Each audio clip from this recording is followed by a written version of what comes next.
Jovem Pan Saúde. Olá, bem-vindo, bem-vinda a mais uma edição do Jovem Pan Saúde. Como é bom ter a sua companhia mais uma vez. Eu sou Lívia Zanolini e no programa dessa semana a gente vai se aprofundar um pouco mais sobre o Aedes aegypti. A gente está em plena campanha de conscientização contra a dengue e de outras doenças também que são transmitidas pelo vírus da dengue, pelo mosquito Aedes aegypti. Então hoje nós vamos falar com um pouquinho mais de profundidade sobre a importância de cuidar dos nossos espaços, de prevenir, evitar ou pelo menos tentar que o mosquito tenha acesso a nós. E lembrando que além de transmitir a dengue, o Aedes aegypti também transmite febre chikungunya e zika vírus. E esse mosquitinho, ele é encontrado em áreas urbanas, onde há aglomeração de pessoas e disponibilidade de locais para que ele possa depositar os ovos. Esses fatores contribuem para o aumento de casos por todo o Brasil, que é o que está acontecendo. E para a gente falar um pouquinho mais sobre esse assunto, eu recebo aqui no Jovem Pan Saúde a doutora Ana Carolina Barreto Marinho, que é parte do Departamento Científico de Imunização da Associação Brasileira de Alergia e Imunologia. Doutora, bem-vinda, obrigada pela presença. Obrigada pelo convite, será um prazer falar um pouquinho hoje aqui. Vamos falar bastante, sim. E também a doutora Raquel Moarec, especialista em infectologia. Doutora, bem-vinda mais uma vez. Obrigada pela presença. Eu que agradeço a todos. Vamos lá. Vamos lá, então, começar. São tantas perguntas, né? Ainda mais que a gente está vivendo uma epidemia em várias regiões do Brasil, falando especificamente de dengue. Então, como as pessoas estão infectadas, estão ficando doentes, as dúvidas vão surgindo. Para começar, Aedes aegypti, dengue, chikungunya e zika. Estamos em epidemia de dengue. São Paulo, nessa semana, decretou situação de emergência sanitária, porque nós já ultrapassamos aquela margem de 300 casos a cada 100 mil habitantes e tem outras regiões do Brasil que também estão com esse decreto em vigor, porque estão vivendo uma situação parecida ou até pior. Começando com você, doutora Ana Carolina. Prevenção nesse momento, a gente está tendo a vacinação, mas a prevenção nesse momento, os cuidados em casa, no ambiente de trabalho, são as questões mais importantes para se evitar ficar doente. Dengue é um problema global, né? O mundo inteiro vive esse problema de dengue e aqui no Brasil, infelizmente, hoje a gente tem essa situação alarmante. E prevenção é a palavra-chave, né? A gente tem ouvido todos os dias os veículos de comunicação, os serviços de saúde, as autoridades falando sobre a questão da prevenção, porque onde é o ponto principal é evitar, na verdade, esses criadouros, é diminuir, tentar diminuir a questão das fêmeas, que são quem vai transmitir a doença entre as pessoas. Então, aquele cuidado intradomiciliar, né? A gente já tem dado mostrando que 75% das transmissões elas vão acontecer dentro de casa. Então, esse é o ponto mais importante quando a gente fala de dengue hoje no cenário e com a disponibilidade que a gente tem de recursos. Temos uma vacinação já acontecendo, né, doutora Raquel? Muito limitada ainda, crianças de 10 a 14 anos, mas me parece que nessa etapa de 10 a 11 anos, não é uma vacinação que está acontecendo em todos os municípios brasileiros, mas ainda assim, quem é público-alvo, quem tiver acesso à orientação é buscar a vacinação. Sim, a vacinação está em 2 doses, então é só a partir da segunda dose, que é em 3 meses, que esta população vai ter a defesa. Então ela vem, se fosse para ter uma resposta através da vacina nesse momento, teria que ter sido feita uma vacinação em massa, em todas as faixas etárias, referente àquela região, àquele município, para a gente poder ter diminuição dos casos de gravidade na onde estão apresentando maior. Agora, doutora Raquel, ainda com você, eu já iniciei a conversa de hoje falando sobre o decreto de emergência sanitária que foi editado para São Paulo, capital paulista, nessa semana. Outros municípios brasileiros estão nessa condição também. O que significa um decreto de emergência sanitária? É mais recursos, ampliação do atendimento? O que a gente pode esperar quando um governante faz esse tipo de decreto? Realmente é atenção, desde a base primária, em todos os âmbitos de segurança e de atendimento do paciente, onde a gente tem que fornecer diagnóstico rápido, que são os testes mais rápidos, tendas ou a resposta para a hidratação dessa população de forma mais correta e mais rápida e mais precoce, para evitar a gravidade. Porque toda dengue, seja ela clássica ela pode evoluir para hemorrágica, de acordo com cada faixa etária, com comorbidades que essa pessoa possa apresentar e o uso de medicamentos que possam piorar na época de dengue. Então, essa atenção é para que todas as redes de saúde prestem atenção e tentem responder precocemente aos casos de dengue. Antes de começarmos aqui a gravação, doutora Ana Carolina, falávamos sobre a baixa procura pela vacina e discutíamos, e aí eu quero ouvir ambas, sobre razões para que, embora estejamos numa situação preocupante, estejamos em epidemia, as pessoas não estão indo até quem pode, claro, quem faz parte desse público-alvo, não estão procurando a vacina. Por que essa baixa procura, na sua opinião? Ainda não é claro, né? A vacinação começou há pouco tempo, então a gente precisa entender as causas dessa procura reduzida. Sim. Dessa faixa etária, mas lembrem que é uma faixa etária que não está muito acostumada com a vacinação. A gente tem poucas vacinas nessa faixa etária, diferente da criança pequenininha que os pais já levam para se vacinar. Então o desafio é a faixa etária, né? Sair para vacinar. Então estratégias diferenciadas precisam ser levadas em consideração. Outros pontos, né, bem que a gente deve levar em consideração também é justamente essa restrição, né? Como não é uma vacinação universal, então a comunicação para alguns municípios e para essa faixa etária, isso ainda pode ser que não tenha chegado de uma maneira muito clara para a população. É muito confuso ainda. Olha, eu tenho uma vacina que pode ser usada de 4 a 60 anos de idade, mas no público eu só tenho essa faixa etária, então isso tudo tem que ficar claro, né? Por que essa faixa etária? E aí vem a questão da restrição de doses de vacinas pelo próprio fabricante, que é uma vacina desejada por muitos países, e no Brasil o ideal seria para o país inteiro. Então, por que essa faixa etária? Então, isso pode causar dúvida na população. Isso tudo foi baseado, na verdade, em dados da Organização Mundial de Saúde, que propõe, então, uma vacinação para 6 a 16 anos de idade. E aí, do ponto de vista epidemiológico, os nossos idosos, as pessoas mais velhas, têm um risco importante para hospitalização em caso grave, mas a população, de um modo geral, incluindo crianças e adolescentes, também tem esse risco para hospitalizações e casos graves. Então, daí tentar fazer a população entender por que essa faixa etária é importante, né? Então, isso pode explicar alguns dos motivos, mas a gente acredita que existam outros motivos que podem levar essa questão, essa baixa adesão. O fato de estarmos em plena epidemia, com muitos casos, também pode ser um fator para as pessoas não estarem procurando essa vacinação, doutora Raquel? Olha, sim, porque se você tem uma criança que está com dengue, quando é que ela vai tomar essa vacina? Então, primeiro porque precisa também os postos orientar. Se eu estou em vigência de dengue, quando que eu posso começar a minha vacinação? Quanto tempo depois? Se eu tomo a primeira dose e eu peguei dengue, eu vou tomar realmente a segunda dose em 3 meses? Porque como nós estamos em vigência do quadro de dengue atual, às vezes a faixa etária, que é preconizado, porque tem um aumento de gravidade nessa faixa etária, você não está vacinando porque estão pegando dengue no momento. Então, precisa ser analisado e passado as justificativas e as orientações para essa população e para que os pais fiquem mais seguros. Diante de qualquer sintoma, aguardar seria o melhor a fazer. Você faça o teste, porque existe teste de primeiro dia, tem teste de segundo dia, tem exames moleculares que vão até o 5º dia e tem exames sorológicos que é a partir do 5º ao 7º dia. Então, existe vários níveis sorológicos que você pode começar a pesquisar. É claro que o teste do primeiro e segundo dia negativo não descarta a dengue, então você precisa realmente fazer um segmento. Vamos então aos sintomas, doutora. A gente falou tanto dessas questões, não dá para deixar de falar.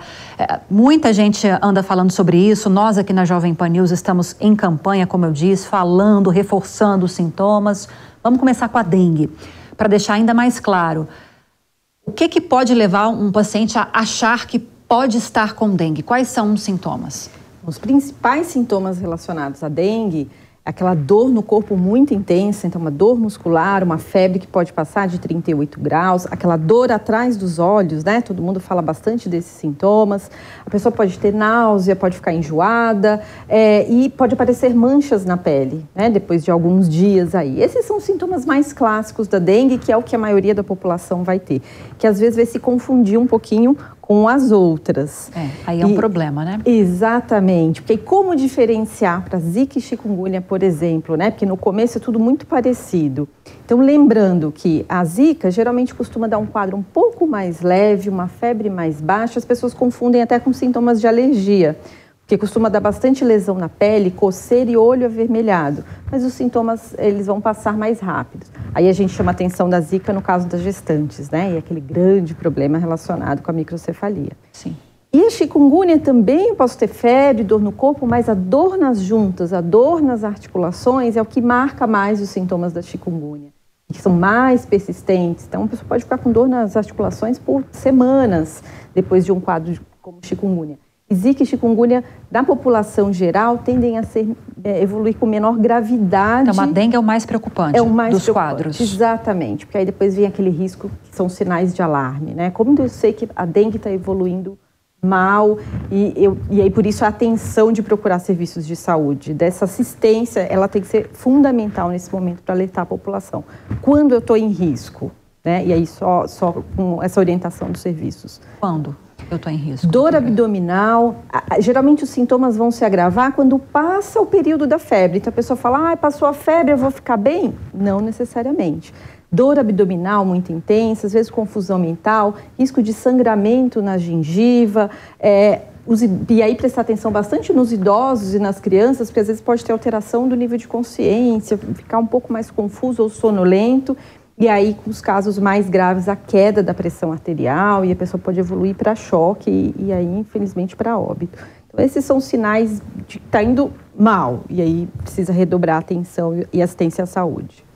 Doutora Raquel, inicialmente, pelo menos, o principal tratamento é a hidratação, mas pode ir além disso também, dependendo do caso. Isso.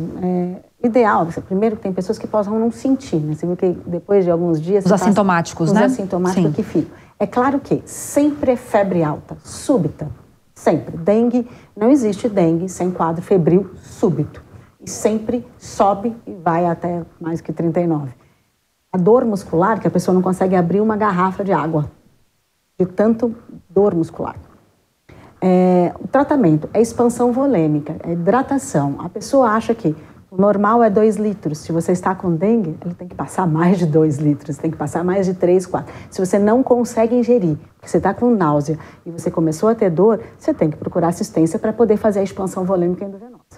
Então, não adianta achar que eu estou bem, já melhorei, estou ótimo. Mas aí começa a ficar com aquela prostração, não consegue levantar da cama e consegue evoluir mais desidratado em casa. A dengue, ela consome algumas alterações sanguíneas periféricas e que o paciente começa a fazer hemoconcentração, que é quando vai aparecer a sangramento. Então, dengue clássica, não hidratada, ela evolui com dengue hemorrágica, se não cuidada. A orientação, então, já que a gente está vivendo um momento de preocupação, né, no Brasil globalmente, mas trazendo aqui para o Brasil, diante dos primeiros sintomas, é buscar se hidratar o máximo possível e quando começa a evoluir um pouquinho, procurar um profissional, ou de início já é bom procurar um profissional de saúde, doutora? Ele pode observar se ele conseguir fazer as suas hidratações, mas se ele já tiver algum cofator, se ele já usa algum medicamento que não poderia, tipo um AS, uma aspirina, ele já faz tratamento para alguma coisa, ele tem alguma alteração renal, se ele já tiver algum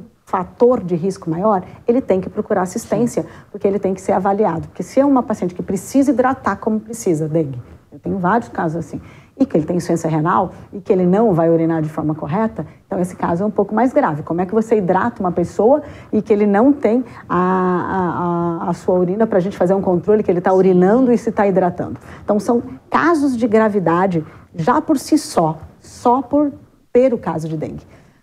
Ele precisa ter diagnóstico e tratamento de forma correta. Específico. O mais rápido possível. Então, todo paciente que usa medicações que não poderiam, anti-inflamatórios, corticoides, aspirinas, né, até o ibuprofeno que a gente fala às vezes, que são necessários, prestar atenção para que esteja falado com o seu próprio médico, que na época eu estou com a hipótese de dengue hoje, eu tenho que suspender medicamentos e seguir de forma correta com o médico assistente. Doutora Ana Carolina, destacaria mais algum medicamento que seria proibido, por exemplo, nesse tratamento, ou é mais ou menos nessa linha mesmo da doutora? Basicamente nessa linha, são os anti-inflamatórios não hormonais e aqueles todos parentes da aspirina. Então esses, eles não estão recomendados, e aí até a questão da busca ao serviço de saúde é justamente para o profissional de saúde orientar exatamente o que esse paciente pode tomar, o que essa pessoa pode tomar, que basicamente paracetamol e dipirona são os analgésicos comuns que a gente tem em casa, que poderiam ser utilizados utilizados nesses casos. E hoje, com a questão do estado de emergência, isso faz com que, isso estimula que a população procure mais os serviços de saúde em níveis de complexidade diferentes. Então, se eu estou com sintomas mais leves, eu posso ir na unidade básica de saúde. Se eu já tenho algum sintoma de alarme ou alguma complicação, eu já posso procurar um serviço, uma unidade de urgência ou uma unidade de 24 horas. Então, isso faz com que a gente oriente melhor a população sobre o que fazer. Nós estamos com essa vacinação restrita agora, dessa Qdenga, que é do laboratório japonês Takeda. Nós temos uma perspectiva muito otimista e diria que até palpável de que haja uma vacinação mais ampla com uma vacina do Butantan se iniciando em 2025. Mas até que essa vacinação mais ampla esteja disponível, até que nós tenhamos passado aquele período mínimo para que a vacina realmente seja eficaz, no caso dessa vacina que está sendo aplicada agora, o foco é na prevenção. Vou voltar àquela primeira pergunta. Cuidados pessoais, cuidados dentro de casa. Com atenção para a gestante também, como nós falamos. Vamos então reforçar o que a gente deve fazer em casa para evitar acúmulo de água e cuidados que a gente pode ter conosco, roupas repelentes, para evitar que sejamos picados pelo mosquito. Então, esse cuidado intradomiciliar, principalmente, então as autoridades têm o papel deles de cuidar, na verdade, dos terrenos baldios, dos locais abandonados, mas para reforçar mais uma vez, 80%, 75% a 80% dentro do domicílio. Então, o cuidado com as plantas, evitar os pratinhos com acúmulo de água. A fêmea vai depositar os ovos ali naquele pratinho, eles vão ficar na parede do vaso, daquele vasinho de água, da planta que está ali, ou do potinho que o animal se alimenta, ou toma água. Então, precisa lavar a borda desses pratinhos toda semana, porque com isso a gente retira esses ovos que a fêmea colocou, que é o que vai evitar, então, essa proliferação. Então, esse cuidado de limpeza intradomiciliar é super importante. E, sem dúvida nenhuma, medidas de proteção e de barreira, elas podem ajudar, como o uso de repelentes, de roupas mais compridas, Lembrar, o mosquito, ele voa abaixo. Então, cuidado com as pernas aí é uma coisa muito importante. Para as crianças, para as crianças pequenininhas, então tem em alguns locais, as crianças já usam os mosquiteiros, os cortinados, as telas nas janelas. Então, todas essas medidas, elas vêm para somar, na verdade, nessa proteção, no momento que é isso que é possível ser realizado. Quero falar um pouquinho mais sobre a questão da vacinação, porque a gente sofre com a dengue, doutora Raquel, há décadas aqui no Brasil, mas só agora a gente está tendo acesso a essa vacinação, embora restrita, e talvez tenhamos em 2025 uma vacinação um pouco mais abrangente. Por que, depois de tanto tempo, a gente está começando a avançar nesse quesito e existem já estudos, instrumentos para tentar conter a proliferação do mosquito? Por que aqui no Brasil a gente não teve acesso ainda a esses instrumentos? Primeiro, nós temos a vacinação, que está sendo feita pela Butantan, em dose única. Eu acho que ela vem para ajudar realmente, a hora que a gente conseguir fazer uma vacinação mais em massa, somada às duas vacinas, no Programa Nacional de Imunização. A respeito dos criadouros, ou do próprio mosquito, ele está depositando o seu ovo não só em águas limpas agora, em água suja. Então, está ficando um pouquinho mais resistente. E essa resistência favorece, na época de chuvas, a sua eclosão e um aumento no número de casos. Cada fêmea vive em torno de 2 meses. Durante 2 meses, quando ele pica com alguém positivo ou com alguém com dengue, ele transmite nesse período de 2 meses, num raio de 1,5 km. Então, o que precisa é a população, somados os agentes de saúde, a busca completa dos criadores de um raio de 1,5 km, que seria 1,5 quadras. Toda a população, porque desde ralos, calhas, atrás de geladeira, qualquer água parada, ela favorece a proliferação e a eclosão do ovo. Então, independente ou não, isso é necessário. Uma gotinha de álcool, uma gotinha de detergente numa água parada, ela já ajuda a diminuir a eclosão desse ovo. Então, tendo a população ciente, orientada e ajudando. Eu tenho um caso de dengue na minha casa, eu vou conversar com um raio de 1,5 km da minha casa para que todos busquem criadouros para diminuir. Ela não vai voar 3 quadras, 4 quadras, ela vai voar 1 quadra só. Então, ela vai pegar e vai transmitir para todo mundo naquela população do raio durante 2 meses. Já ouvi falar, doutora Ana Carolina, ainda nesse ponto que a doutora Raquel tocou, que eu moro em apartamento no 10º, 11º, 12º ou para cima, o mosquito não vai chegar lá porque ele voa muito baixo, mas na verdade isso não é fato, né? Ele pode viajar de elevador. Exatamente, principalmente colocando esse ponto que hoje, com essa disseminação do mosquito, e aí considerando que ele está naquelas áreas, não tem mais isso. Se eu estou num bairro de uma área de alta concentração do mosquito e de pessoas infectadas, todo mundo está sob risco, independente se mora em casa, se mora em locais mais baixos ou se vai morar em locais mais elevados, em andares mais elevados. Então, isso não conta. A mesma história da água limpa, né? Foi muito bem pontuado, assim. Ele só se multiplica na água limpa? Não, hoje a gente já sabe que é em qualquer água parada, independente, né, de como esteja essa água. Então, as medidas são importantes, sim, em qualquer lugar. O ovo está lá, o ovo eclodiu. Em quanto tempo esse ovo eclode e essa larva vira mosquito? Esse ovo precisa de quanto tempo nessa água parada?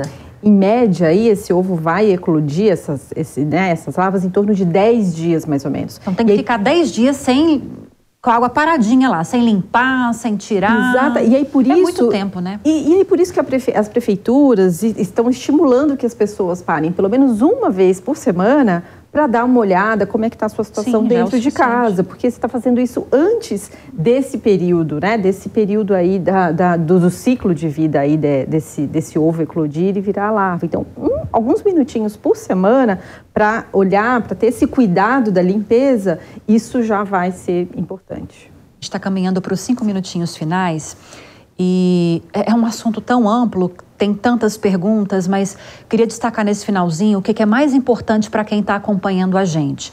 Estamos em epidemia, a situação está preocupante, mas nós podemos fazer algo para tentar contornar esse problema. Em relação aos cuidados, em relação a sintomas e prevenção, qual seria a sua mensagem final, doutora Raquel? Eu acho que além das buscas, além da proteção domiciliar, além das barreiras que a gente citou aqui, eu acho que prestar atenção, por exemplo, se eu sou uma pessoa que viajei, eu tenho um paciente que ele mora no Mato Grosso, ele pegou a dengue, que estava mais comum lá, né? E aí ele mudou para São Paulo recentemente, então ele tem uma dengue e veio para São Paulo.